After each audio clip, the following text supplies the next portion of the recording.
Todos acharam Lucas 15? Verso 11 em diante. É a parábola do filho pródigo. Posso ler? Amém? Disse Jesus: um certo homem tinha 2 filhos, e o mais moço deles disse ao pai: Pai, dá-me a parte da fazenda que me pertence. E ele repartiu por eles a fazenda. E poucos dias depois, o filho mais novo, ajuntando tudo, partiu para uma terra longínqua, e ali desperdiçou a sua fazenda vivendo dissolutamente, ou seja, irresponsavelmente.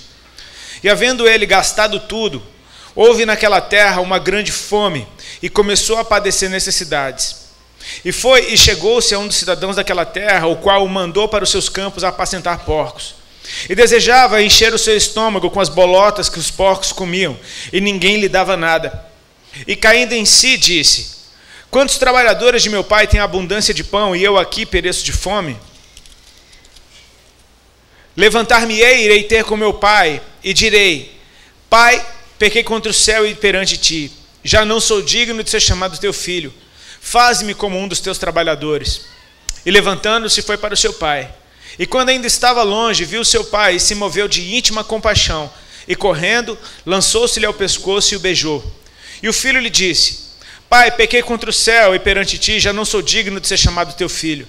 Mas o pai disse aos seus servos: Trazei depressa a melhor roupa e vestilho, ponde-lhe um anel na mão e sandália nos pés, e trazei o bezerro cevado e matai-o, e comamos e alegremo-nos, porque este meu filho estava morto e reviveu, tinha se perdido e foi achado.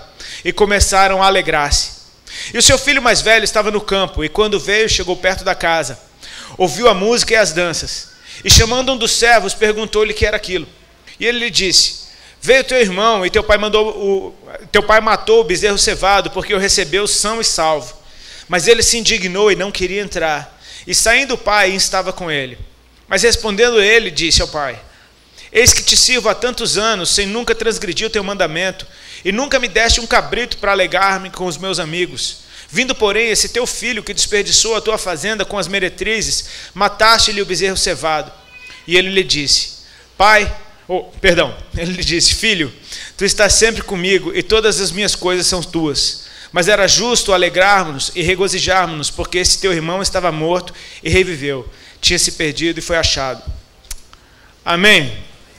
O texto é meio grande e eu amo essa parábola, eu amo essa história que Jesus usou para ilustrar o coração do Pai. Eu queria, antes de começar, chamar a tua atenção para o peso disso daqui. Amém, irmãos? Não é porque é uma parábola, ou seja, uma história que Jesus criou para ilustrar o coração de Deus. Não é pelo fato de que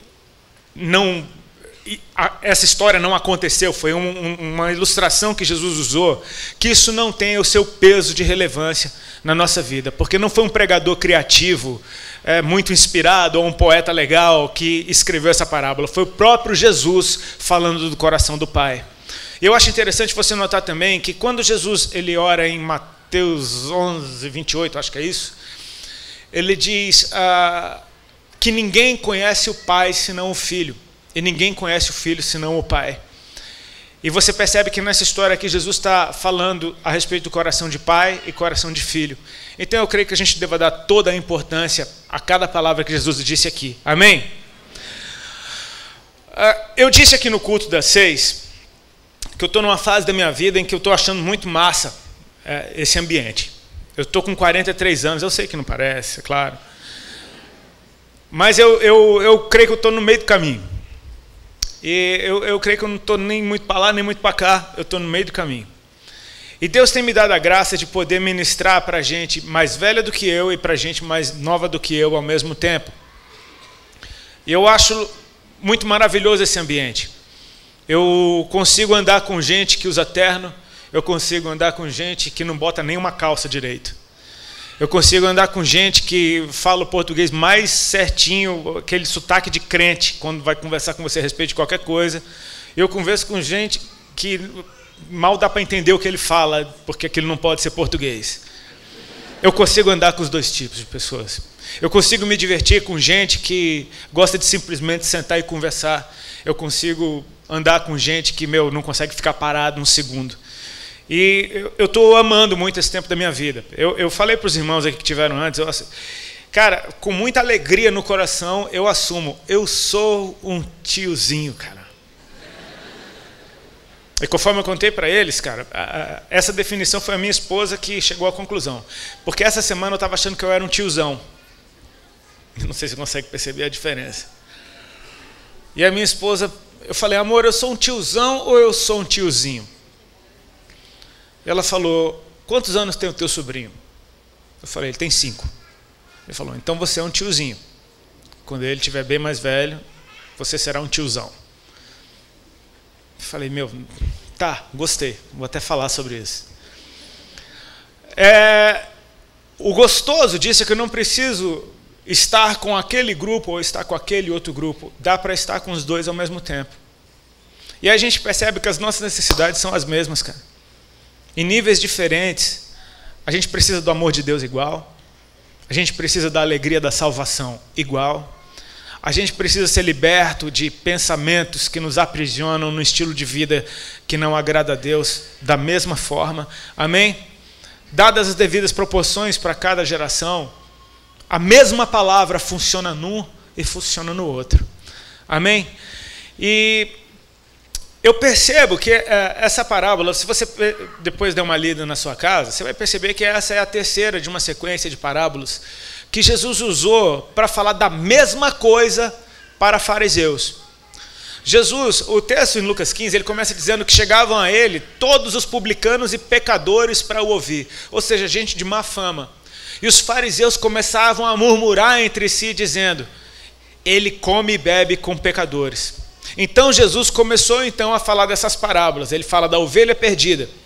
E é a história de um homem que tinha 100 ovelhas, uma se perdeu. E aquele homem deixa as 99 no deserto e vai atrás da que se perdeu. E quando a acha, coloca ela nos ombros. E chegando em casa, junto os amigos e vizinhos, e diz, alegrai-vos comigo, porque eu achei a minha ovelha que se tinha perdido.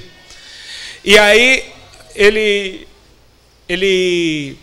diz, de igual modo, a festa no céu, há mais alegria no céu por um pecador que se arrepende do que por 99 justos que não precisam de arrependimento. Ele continua falando da dracma perdida. Qual a mulher que tendo 10 dracmas perdendo uma, não acende a luz da casa, varre a casa toda diligentemente. Agora eu descobri que eu estou tornando a vida da minha irmã mais difícil. Eu vou falar mais devagar. Eu vou falar mais devagar, me perdoa.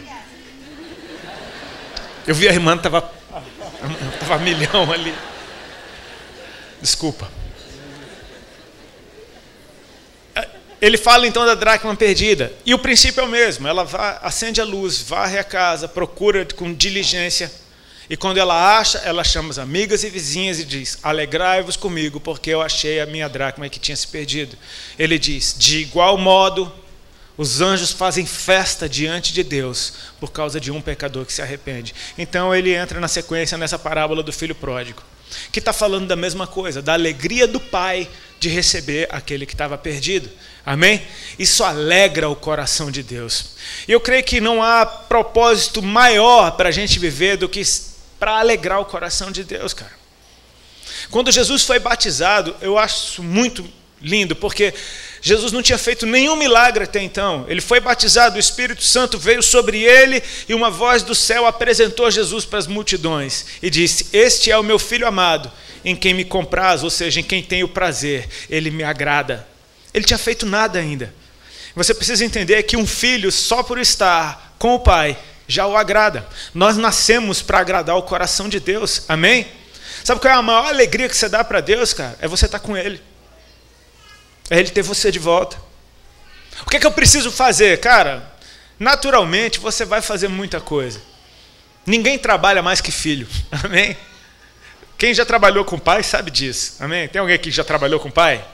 Você sabe, meu irmão, ninguém trabalha mais do que o filho. Imagine um filho que ama o pai.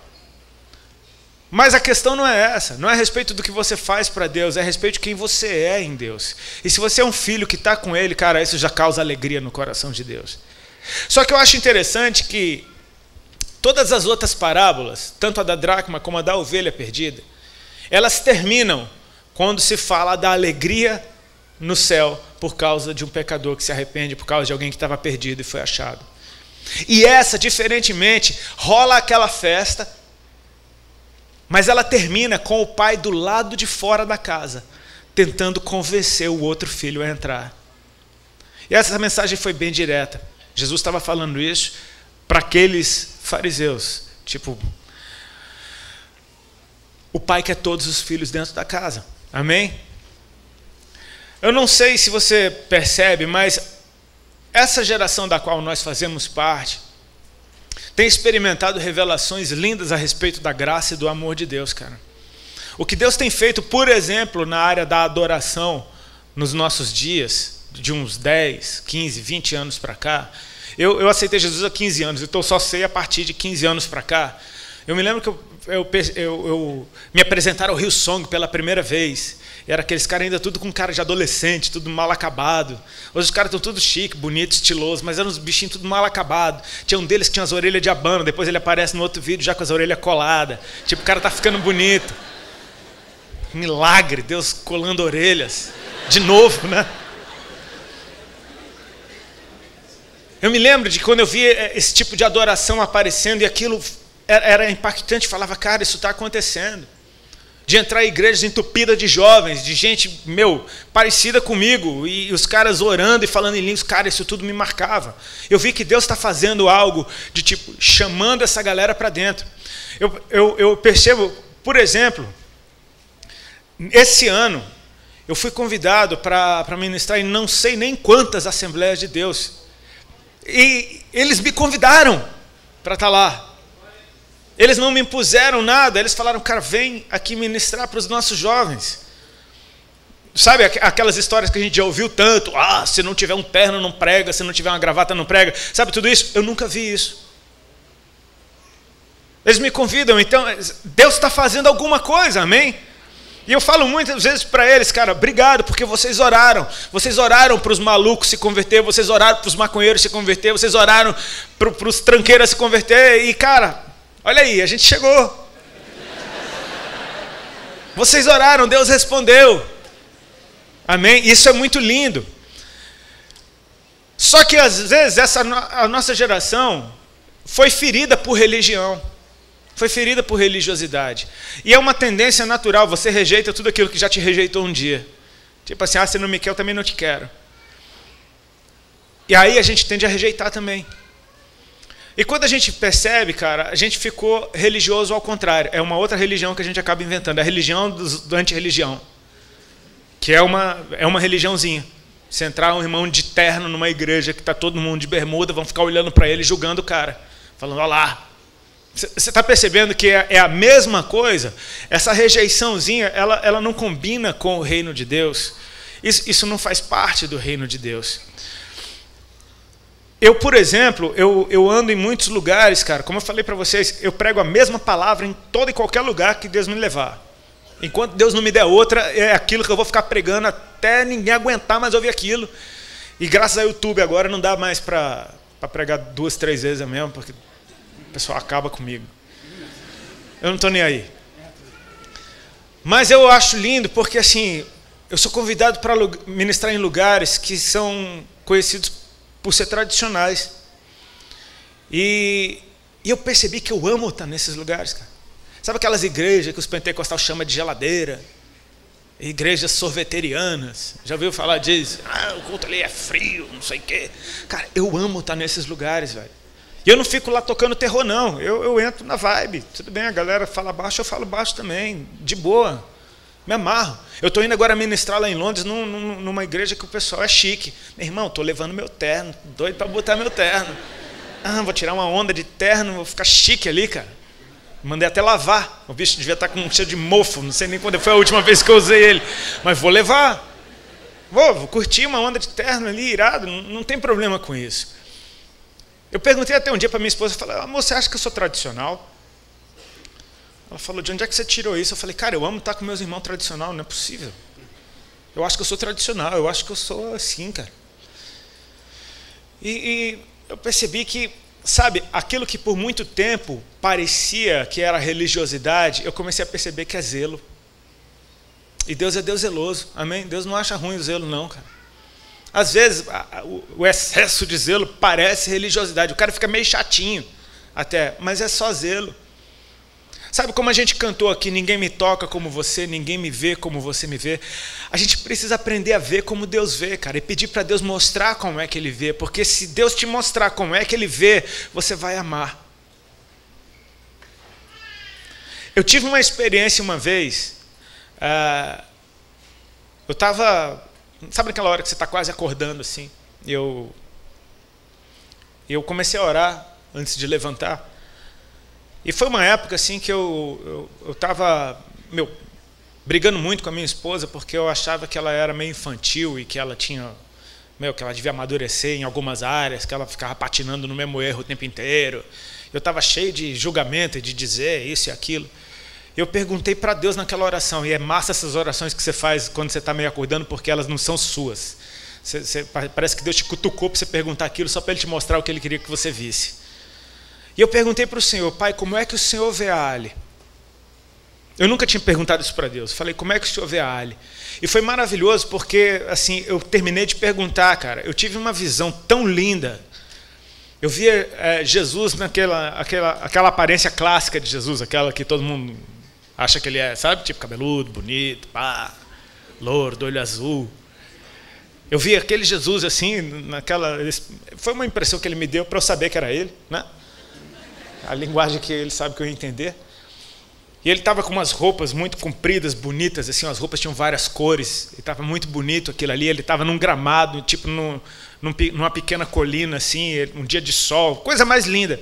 E ele tinha nos braços, cara, uma menininha que tinha uma aparência de ter uns 3, 4 anos de idade, com roupinha de festa. Sabe aquelas meinha branca, com sainha cheia de babado, com fitinha no cabelo, com Maria Chiquinha, com sapatinho de boneca. E essa menininha estava brincando no colo dele, rindo. Ele estava tipo fazendo cosquinha nela. Ela estava muito feliz no colo dele. Ele estava com um sorriso muito lindo. Ele não precisou falar nada, cara. Eu perguntei, como é que o senhor vê a minha esposa? E ele falou, eu vejo ela assim. Ou seja, aquilo que eu estava rejeitando era exatamente o que ele amava nela. Sabe, ela parecia como uma criança. Eu nunca mais consegui olhar para ela do mesmo jeito, porque eu falei, cara, isso é lindo. Agora eu me amarro que ela fica fazendo aquelas brincadeiras bobas. E eu comecei a perceber que, cara, porque eu percebi, cara, Jesus ama isso nela, cara. Sabe, a gente precisa perguntar para Deus como é que Ele vê o nosso irmão, cara. Como é que Ele vê aquele que a gente rejeita. Porque talvez Deus ame aquilo que você está rejeitando no teu irmão. E quando você aprender a ver como Deus vê, você vai amar o teu irmão. Amém? Quando você aprender como é que Deus te vê, você vai ter mais amor por você também. Queridos, deixa eu entrar aqui na parábola do filho pródigo. Não é uma grande revelação, mas é uma simples observação. Amém? Observação. Certo homem tinha 2 filhos e o mais moço pediu a sua parte da fazenda. Então você já conclui que eles não eram gêmeos. Amém? É fácil. Não precisava nem um xalamanaias para... Uau, meu Deus, como é que você percebeu isso? Certo homem tinha 2 filhos e o mais moço. Então, cara, eles não eram gêmeos. Glória a Deus. Pronto, posso ir embora. Ou seja, um veio antes. Tá ficando bom. Tá melhorando. Teve um que passou um tempo sem irmão. Teve um que passou um tempo dentro da casa sozinho.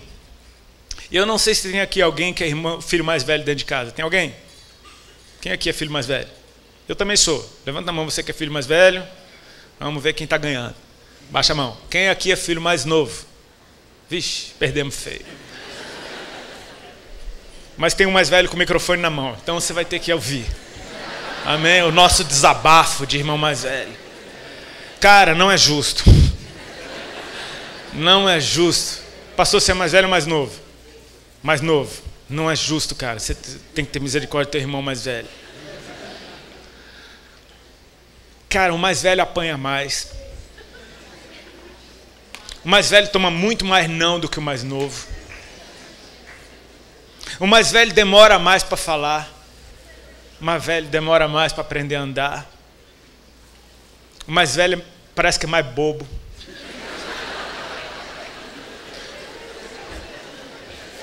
O mais velho viveu um tempo em que todos os brinquedos eram dele. O quarto era só dele. Tudo era só dele. Ele não conhecia o outro como ele. Só tinha ele. E quando você só tem você, você só sabe ser você. Aí vem o mais novo. Parece que o nosso mundo acabou. Porque o mais novo vem, e agora o quarto já não é só nosso. Parece que o mais novo recebe mais amor. A impressão que o mais velho tem é que o mais novo é mais amado, é o preferido. A gente não sabe discernir naquele tempo que, cara, ele não sabe fazer nada, ele precisa de toda a atenção. Não, me abandonaram. O mais velho se sente abandonado. O mais velho se sente injustiçado. O mais novo está quebrando os brinquedos do mais velho. Você briga com ele, aí tua mãe briga com você porque você brigou. Mas não é justo. Ele está quebrando o meu brinquedo. O mais velho demorou mais para aprender a falar, sabe por quê? Porque ele aprendia com adulto. E adulto ensinando criança a falar é um campeonato, você sabe. O pai quer que ele fale papai, a mãe quer que ele fale mamãe, a avó quer que ele fale vovó. E é muito limitado isso, papai, mamãe, vovó, só isso. O mais novo, ele aprende a falar com o mais velho. E o mais velho não está querendo ensinar papai, o mais velho está falando, ô, mano, dá para você dar licença? Aí o outro, dá licença. Ele já aprendeu uma coisa diferente. Ele aprendeu um treco bem mais, com muito mais conteúdo do que o mais velho.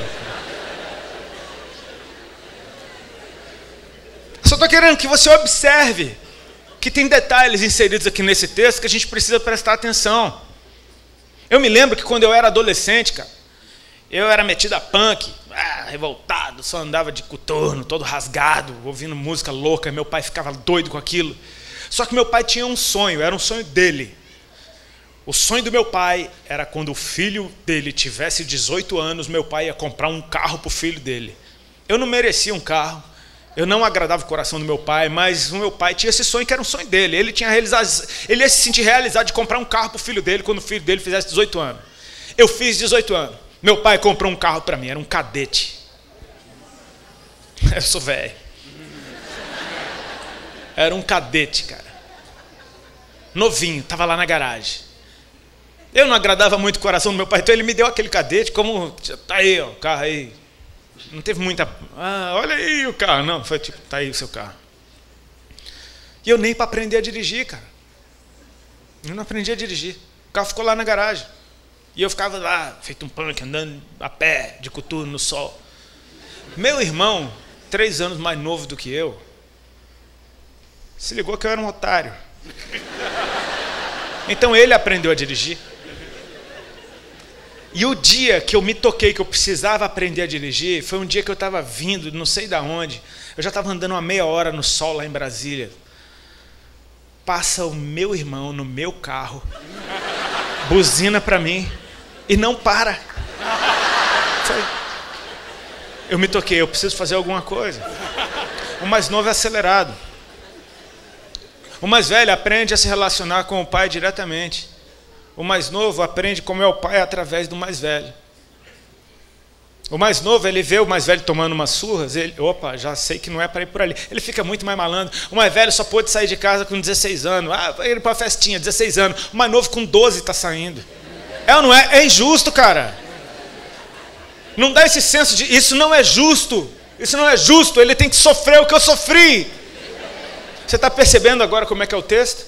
Tem o mais velho e o mais novo aqui. Claramente. Eu sempre me perguntei, como que alguém que esteve na casa do pai, e Jesus não está falando aqui de um pai qualquer, ele está ilustrando o próprio pai, um pai amoroso, um pai perfeito.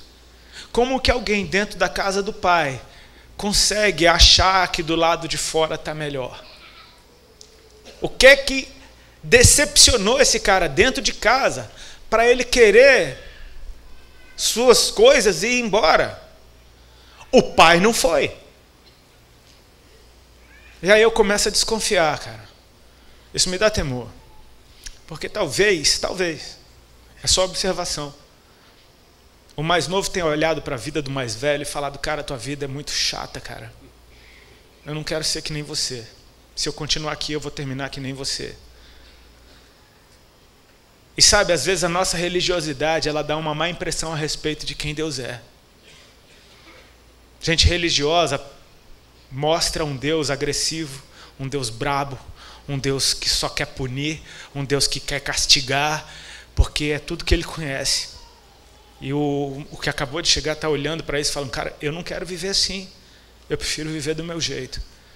Sabe, às vezes eu oro pedindo para Deus me dar a oportunidade de voltar em lugares onde eu estive, de reencontrar gente que eu encontrei logo que eu entreguei minha vida para o Senhor, porque eu não conhecia o Senhor direito e eu só mostrei religião.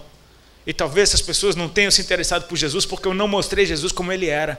Eu mostrei a minha versão, tipo, querendo me justificar, querendo ser justo do meu jeito. Eu sei que o mais novo vai embora.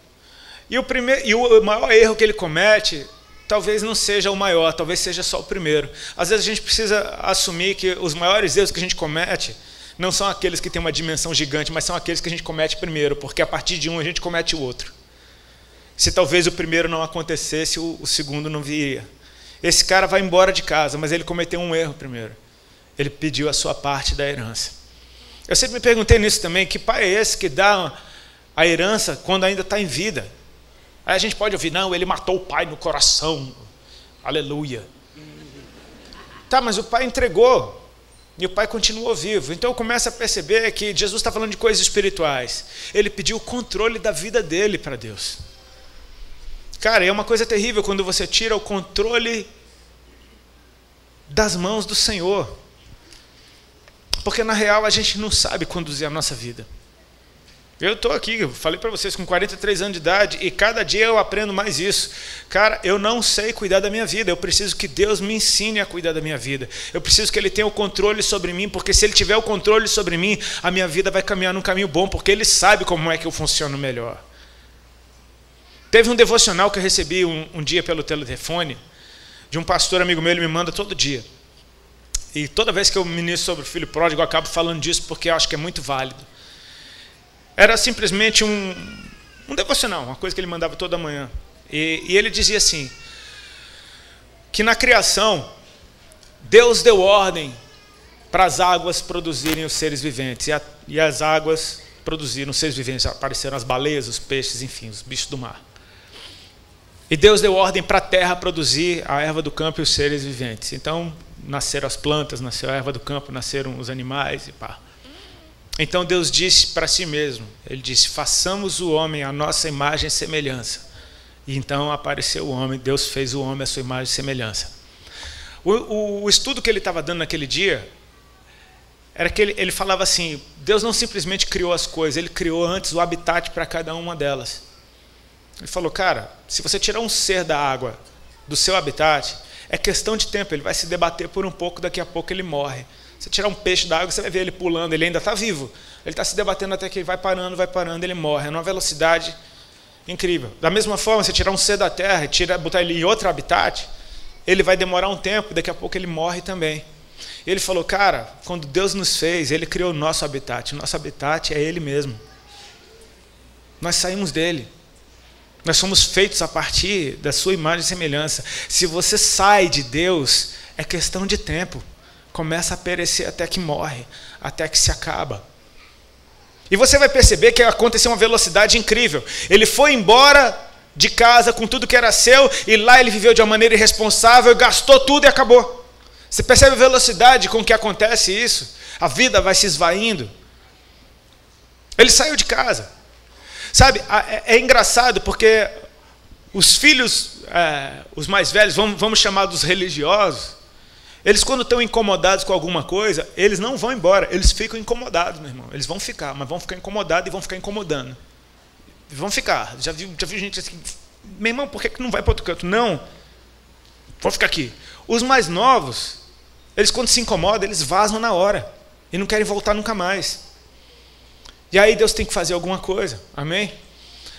O sonho do pai é ter os filhos dentro de casa, é ter gerações andando juntas. O sonho do pai é a gente estar se amando no mesmo canto, amém? O sonho do pai você percebe pelo final do texto, que o pai termina o texto tentando convencer o mais velho a entrar. Ou seja, a festa não está completa enquanto os filhos não estiverem juntos dentro de casa. Glória a Deus pelo fundo do poço, amém? Quando o fundo do poço acontece, a gente cai em si. Diz a Bíblia que esse cara, quando aquela terra começou a padecer de grande fome, ele se ajuntou a um dos cidadãos daquela terra, e este o mandou para os campos a cuidar de porcos. Você percebe que quando as coisas começam a dar errado para quem largou Deus, a tendência é você se apoiar naquilo que você conhecia. E de alguma forma o mais novo estava reconhecendo que o mais velho funcionava. Tipo, ele tem agora uma paternidade distorcida. Ele vai, se achega a um dos cidadãos daquela terra como se fosse a figura do pai. E esse manda ele para o campo para cuidar de porcos. E agora esse cara está ali trabalhando para outro cara que não é o pai dele. E vou te falar, ninguém cuida de você que nem teu pai. Ninguém te ama que nem teu pai. Não adianta você querer uma referência que não é a do teu pai, porque eles não vão te tratar do mesmo jeito. Esse cara começa a cuidar de porcos. Eu imagino que isso daqui é o fundo do poço. Porque o cara está trabalhando, ele quer comer o que o porco come e ninguém lhe dá nada. Nem o porco.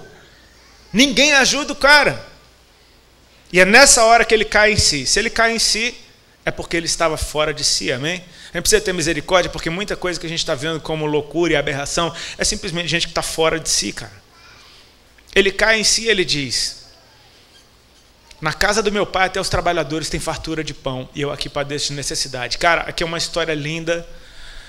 Eu acho isso muito lindo, porque antes dele se arrepender, quando ele diz, levantar-me-ei e irei ter com meu pai, ele tem uma revelação da bondade de Deus, cara. E a bondade, ela vem sempre antes do arrependimento. Não é a questão de eu apontar para uma pessoa e falar que ela está errada para dizer que ela precisa de Jesus. Eu preciso apontar a bondade de Jesus. E, cara, quando a pessoa tiver uma revelação da bondade de Deus, ela vai olhar para ela e vai falar, cara, eu preciso dele. A bondade vem antes, amém? Ele diz, na casa do meu pai até os trabalhadores têm fartura de pão. Ele consegue visualizar que a bondade de Deus sempre esteve ali. Ele está começando a ver Deus de um jeito que ele nunca viu. Ele está começando a ver o pai de uma forma que ele nunca viu. E Deus está trazendo, permitindo essa revelação. Você vai ver, cara, que na nossa geração, meu irmão, Paulo, quando ele escreve as cartas dele, não tinha crack naquela época. Não tinha o tráfico que tem hoje em dia. A gente vê que as coisas estão piorando, estão piorando, estão piorando, estão piorando. Eles não tinham o tipo de problema que a gente tinha. Paulo chega para Timóteo e fala, olha, toma um pouco de vinho por causa do teu estômago. Hoje em dia você não consegue imaginar um pastor de púlpito dizendo, olha, toma um pouco de vinho, porque vai desandar uma cachaçada no meio da igreja que não vai ter jeito. Era outra época, você está percebendo? Os tempos estão ficando difíceis, os tempos estão ficando, cara, é tudo muito cabuloso. É como se agora os porcos estivessem melhor. Isso, a gente tem que tirar proveito disso, porque a gente percebe a bondade de Deus, exatamente quando a gente está num ambiente onde, cara, essa bondade está escassa. Cara, eu sou muito fã de vocês jovens, porque eu digo isso em todo canto, já devo ter falado aqui também. Porque vocês fazem parte de uma geração que, cara, eu acho que não teve uma geração que ouviu coisas piores a respeito de igreja do evangelho do que a sua. E vocês são os mais bem informados que tem. Se acontecer uma coisa, no outro dia está todo mundo sabendo. E ainda assim vocês estão na igreja, cara. Eu fico bobo, porque só pode ser Jesus mostrando a bondade dele para vocês. Só pode ser Jesus se mostrando. Você está vendo uma coisa que parece que ninguém está vendo. A bondade de Deus de um jeito. Sabe, a gente vê um cenário de trevas. Meu pastor usou esse exemplo uma vez, eu achei muito legal. Se você for comprar joia, se você for comprar pedras preciosas, um diamante, um rubi, uma esmeralda, a pessoa que vende a joia, sabe como é que ela vai te mostrar essa joia? Ela vai primeiro estender um pano preto. E aí ela coloca a joia em cima. Ou seja, as trevas são o melhor pano de fundo para que a luz, o que é precioso, possa brilhar. Amém? A gente está vivendo um tempo de trevas, meu amigo. As trevas estão cada vez mais trevosas, mas deixa eu te falar, Deus está liberando uma graça para suportar esse tempo de trevas, que é talvez o período de maior graça que a gente já tenha vivido na história. Ele tem uma revelação da bondade de Deus, e essa revelação da bondade de Deus fortalece ele para ter um plano, para se arrepender e para se colocar no caminho.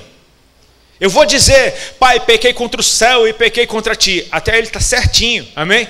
Já não sou digno de ser chamado teu filho. Calma, cara. Recebe como um dos teus trabalhadores. Você percebe que aquela raizinha de religiosidade estava ali dentro dele. Um dia desse eu conversando com o irmão, ele falou uma coisa que eu achei muito legal. Ele disse, dentro de cada um de nós tem um juiz. E esse juiz só condena, cara. Esse juiz que tem dentro da gente, ele só condena, ele não absolve nunca. Ele só condena. E outra, os outros, né? Só condena os outros. Para a gente, quando a gente ora, a gente pede misericórdia. Para o outro, quando a gente ora, a gente pede justiça. Esse juiz só condena. É aquela raizinha de religiosidade. Esse cara está disposto a viver como filho mais velho. Ele está disposto a voltar para casa e recebe-me como um dos teus trabalhadores, que nem meu irmão. E ele se coloca de caminho e ele vai. Amém? Essa é a hora que para mim é Jesus vindo na terra. Porque a Bíblia diz que ele se colocou no caminho. E Jesus Cristo disse, eu sou o caminho, a verdade e a vida, e ninguém vem ao Pai senão por mim. Ele se colocou no caminho. E Jesus é o caminho. E a velocidade com que as coisas começam a acontecer aqui também é assustadora. Ele ainda está no caminho. O Pai viu ele ainda longe. E o Pai correu ao seu encontro. E o abraçou e o beijou. Antes desse cara abrir a boca, antes dele dar uma desculpa, antes de qualquer coisa, a primeira coisa que ele recebeu foi um abraço e beijo do Pai. Jesus disse, eu sou o caminho, e ninguém vem ao Pai senão por mim. Você se colocou no caminho, o Pai já está lá. E a restauração acontece no momento em que você começa a se entregar para Deus. Você entrou em Jesus, cara, a restauração começa ali. Você já começa a experimentar agora. Ele teve uma revelação da bondade de Deus. Agora ele está tendo uma experiência com o amor de Deus. Antes dele se justificar, o Pai está manifestando amor. É a primeira coisa que recebe. É abraço e beijo. Abraço e beijo. E ele está no meio desse amor, tentando viver uma religião. Ele está no meio desse amor. O Pai está abraçando e beijando. E ele está falando, Pai, pequei contra o céu e diante de ti. E já não sou digno de ser chamado teu filho. O Pai está abraçando e beijando. O Pai interrompe. Não é interrompe ele. Ele interrompe dando o decreto. Porque na presença do Pai, quem dá o decreto não é você, é Deus, cara. Você precisa saber que nós somos imperfeitos mesmo, querido. E Deus sabe disso, amém? A nossa imperfeição é algo que Deus sabe. Ele sabe o quanto eu ainda vou errar, cara. E mesmo assim Ele me quer. Isso é muito doido, essa graça é muito escandalosa. O Pai diz, depressa, tragam a melhor roupa e coloquem nele. Tragam sandálias, coloquem nos seus pés, tragam um anel, coloquem no dedo. Você percebe, cara? Tenta visualizar a cena. Ele foi restaurado no caminho. Ninguém dentro da casa viu o estado que aquele cara estava. Ninguém viu o quão fedido ele estava, o quão maltrapilho ele estava, ninguém viu o quão sujo ele estava.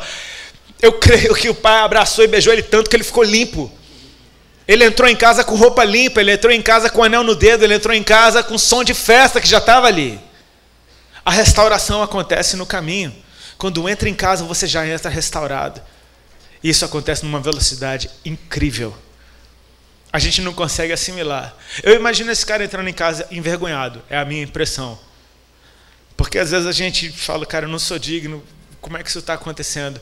Eu não sei se isso aconteceu contigo, mas comigo aconteceu. Demorou para eu perceber o quanto eu era amado por Deus. Demorou. E ele entra em casa. Agora o problema é com o mais velho. Porque o mais velho agora não quer entrar. E o mais velho está dizendo, esse teu filho, ele nem chama o cara de meu irmão, esse teu filho gastou o teu dinheiro com prostituta. E aí o pai faz questão de dizer, filho, tudo que eu tenho era teu. Mas vem cá, era justo que nos alegrasse, porque o teu irmão, os dois são filhos. Queridos, eu quero viver um tempo em que um vai aprender com o outro. Amém? Eu quero aprender a ser livre com os meus irmãos mais novos. Eu quero aprender a ser mais zeloso com meus irmãos mais velhos. Eu quero aprender sobre graça com aqueles que acabaram de chegar e estão vivendo a mesma coisa que eu estou vivendo. Eu quero aprender com temor daqueles que permaneceram e atravessaram estações. Eu quero aprender com um e com o outro. Eu quero estar vivendo tudo isso que Deus tem, porque Deus se manifesta. Deus está revelando o amor dele. E é isso que a gente precisa saber. Ele está revelando o amor dele de uma maneira que ambos possam experimentar. O mais velho achava que não era justo o que o pai estava fazendo. Só que o pai é o juiz. E ele decide o que é justo e o que não é. O amor encobre multidão de pecados. E sabe, Deus traz a gente numa noite como essa aqui. Talvez não seja nada novo que você tenha ouvido. Mas a gente às vezes só precisa se lembrar de tudo que Ele já fez por nós, de tudo que está disponível. Talvez a gente seja aquele que está do lado de fora. E o Pai está querendo dizer por que você não entra. Talvez a gente seja aquele que saiu porque quis. E a bondade do Senhor está te chamando de volta. Eu quero conhecer o Pai em sua totalidade. Eu quero conhecer as suas manifestações. E eu oro para que a gente esteja junto nisso. Amém? Vamos estar orando? Se coloca de pé no teu lugar.